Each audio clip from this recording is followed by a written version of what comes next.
हर युवा, हर कोई व्यक्ति जो सपने को देखता है और पूरा करने की चाहत रखता है, उसके लिए वीडियो प्रेरणा का साधन बन सकता है। हम में से अधिकतर लोग सफीन हसन को जानते हैं कि वो भारत के सबसे कम उम्र में आईपीएस बनने वाले व्यक्ति हैं, लेकिन बहुत से लोगों को उनकी इस सफलता के पीछे की जो स्ट्रगल मुश्किलें हैं वो नहीं पता। इनका जन्म 21 जुलाई 1995 को गुजरात के पालनपुर जिले के कनोदर नामक गांव में हुआ था।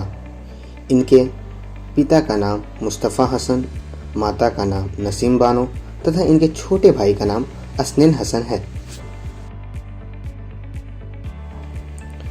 सफीन के पिता तथा माता डायमंड के कारीगर के रूप में कार्य करते थे, लेकिन बाद में परिवार की आर्थिक स्थिति खराब होने के कारण इनके पिता ने पार्ट टाइम इलेक्ट्रीशियन का कार्य करना तथा माता ने शादी की रसोई में रोटियां बनाने का काम करना आरंभ किया तथा जिसमें सफीन भी इनका साथ निभाते थे।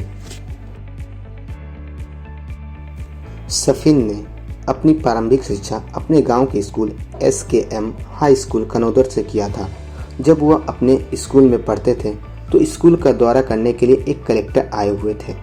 सफीन यह देखकर आश्चर्य थे कि सभी स्कूल के टीचर तथा यहाँ तक कि स्कूल के प्रिंसिपल भी उनका आदर सम्मान कर रहे थे।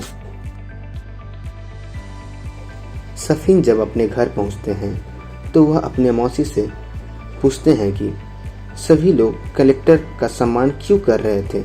उनकी मौसी ने इसके बारे में उन्हें बताया कि कलेक्टर का पोस्ट बहुत ही आदरपूर्ण तथा सम्मानजनक होता है। इसे कोई भी व्यक्ति बड़ी ही कड़ी मेहनत से हासिल कर सकता है। उस दिन सफीन ने यह निश्चय दृढ़ संकल्प कर लिया कि उन्हें सिविल सर्विस ज्वाइन करना है।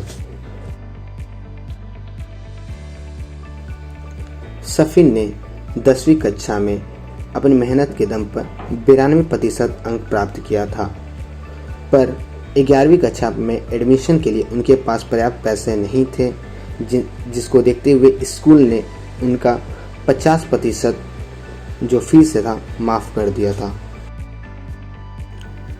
सफीन ने 12वीं की कक्षा Ascent School of Science Palanpur Gujarat से तथा Sardar Vallabh bhai National Institute of Technology Surat Gujarat से BTech in electronics and communication में स्नातक की उपाधि धारण की।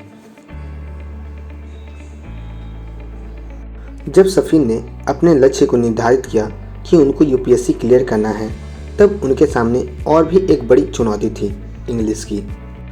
वे बचपन से ही गुजराती मीडियम में पढ़ते थे और इंग्लिश विषय उनको बहुत नहीं आता था। हम सभी जानते हैं कि यूपीएससी जैसी एग्ज़ाम को क्लियर करने के लिए इंग्लिश कितना महत्व रखता है।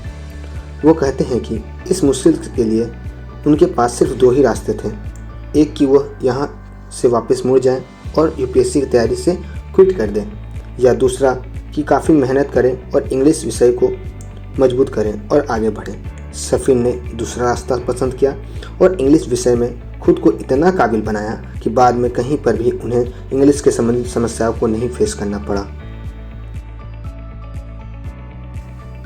सफीन हसन अपने एक वक्तव्य में कहते हैं कि जब वह अपनी प्रीलिम्स को क्लियर करने के बाद मेंस का तीसरा पेपर देने जा रहे थे, तब रास्ते में उनका एक्सीडेंट हो गया। उनको एग्ज़ाम 9 बजे देनी थी, पर 1 घंटे पहले वे जब अपना व्हीकल लेकर जा रहे थे तब उनका एक्सीडेंट हुआ था। इस बार भी उनके पास 2 रास्ते थे कि वह अपनी एग्ज़ाम को ना देकर पहले अस्पताल जाएं और अपने हेल्थ पर ध्यान केंद्रित करें, और दूसरा रास्ता था कि अभी एग्ज़ाम दें और बाद में वह अस्पताल जाएं। इस बार भी उन्होंने दूसरा रास्ता अपनाया और अस्पताल जाने की जगह वे एग्ज़ाम देने पहुंचे। मेंस एग्ज़ाम के बाद जब उनको इंटरव्यू के लिए बुलाया गया, तब भी उन्हें कई प्रकार की समस्याओं का सामना करना पड़ा था। उनके इंटरव्यू से 1 महीने पहले उन्हें फिर से अस्पताल में दाखिल किया गया था। 1 महीने अस्पताल में रहने के बाद जब वे ठीक हो गए तो उनके पास सिर्फ 1 ही सप्ताह का समय था कि वे इंटरव्यू की प्रिपरेशन कर सकें। वे अगले ही दिन दिल्ली गए और अपनी प्रिपरेशन शुरू की। नतीजा यह हुआ कि वे पूरे भारत में इंटरव्यू में दूसरे नंबर पर आए। सफीन हसन कहते हैं कि यहाँ पर उनको बचपन से खुद को जो तैयार किया था वो काम आया। वे मानते हैं कि यूपीएससी में इंटरव्यू में अगर आप 10 में से 9 प्रश्न का उत्तर नहीं देते तो कोई समस्या नहीं है, अगर सहज भी अपने पर विचलित हुए बिना 10वें प्रश्न का उत्तर पूरे कॉन्फिडेंस से दे दिया तो आप सफल हैं।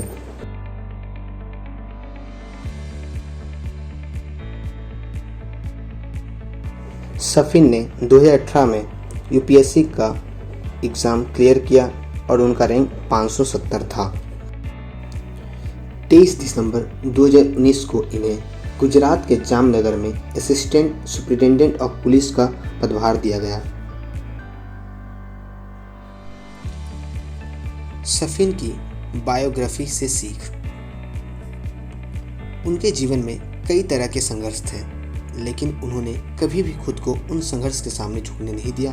वे मानते हैं कि जीवन में एक समय ऐसा आता है जब आपके पास दो विकल्प ही बचते हैं, पीछे मुड़कर दूसरा रास्ता लिया जाए या इसी में अपनी मेहनत को और मजबूत कर आगे बढ़ा जाए। उन्होंने हमेशा ही अपने जीवन में लक्ष्य को केंद्र में रखा और हर चुनौती को हराया। वे हमेशा ही पीछे मुड़ने की जगह आगे बढ़ने और मेहनत पर विश्वास रखते थे। जब उनके सबसे कम उम्र में सफल होने और यूपीएससी में 570वां रैंक प्राप्त करने के बाद लोग मिलते थे और कहते थे कि आप काफ़ी नसीब वाले हैं, तब वे प्रत्युत्तर में कहते थे कि नसीब ही उन्हीं लोगों का साथ देता है जो मेहनत करते हैं। अगर ये वीडियो आपको पसंद आया दोस्तों, तो आप इस चैनल को सब्सक्राइब जरूर करें।